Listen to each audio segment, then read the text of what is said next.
ভারতের missile man নামে খ্যাত এপিজে আব্দুল কালামের লেখা বাণী মানুষকে অনুপ্রাণিত করে জীবনের পথে এগিয়ে নিয়ে যেতে। এখানে তারই কয়েকটি মূল্যবান বাণী আমি তুলে ধরেছি তোমাদের সামনে। যদি 4টি জিনিস অনুসরণ করা হয়, একটি মহান লক্ষ্য থাকা, জ্ঞান অর্জন, কঠোর পরিশ্রম এবং অধ্যবসায়, তাহলে সব কিছুই অর্জন করা যেতে পারে। জীবনে সফল হতে এবং ফলাফল অর্জন করতে আপনাকে 3টি শক্তিশালী শক্তি বুঝতে এবং আয়ত্ত করতে হবে। তা হলো ইচ্ছা, বিশ্বাস এবং প্রত্যাশা।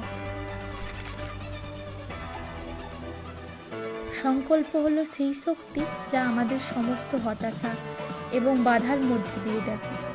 এটি আমাদের ইচ্ছা শক্তি গড়ে তুলতে সাহায্য করে, যা সাফল্যের ভিত্তি। স্বপ্ন সেটা নয় যেটা তুমি ঘুমিয়ে দেখো, স্বপ্ন সেটাই যেটা তোমাকে ঘুমোতে দেয় না। আপনি আপনার ভবিষ্যৎ পরিবর্তন করতে পারবেন না, আপনি আপনার অভ্যাস পরিবর্তন করতে পারবেন, এবং অবশ্যই আপনার অভ্যাস আপনার ভবিষ্যৎ পরিবর্তন করবে। আপনার প্রথম জয়ের পরে বিশ্রাম নেবেন না, কারণ যদি দ্বিতীয়টিতে ব্যর্থ হন তবে আরও কোর্ট অপেক্ষা করছে যে আপনার প্রথম জয়টি কেবল ভাগ্য ছিল। আমরা সবাই আমাদের মধ্যে একটি ঐশ্বরিক আগুন নিয়ে জন্মগ্রহণ করি। আমাদের প্রচেষ্টা হওয়া উচিত এই আগুনকে ডানা দেওয়া এবং এর মঙ্গলময়তার আভায় বিশ্বকে পূর্ণ করা।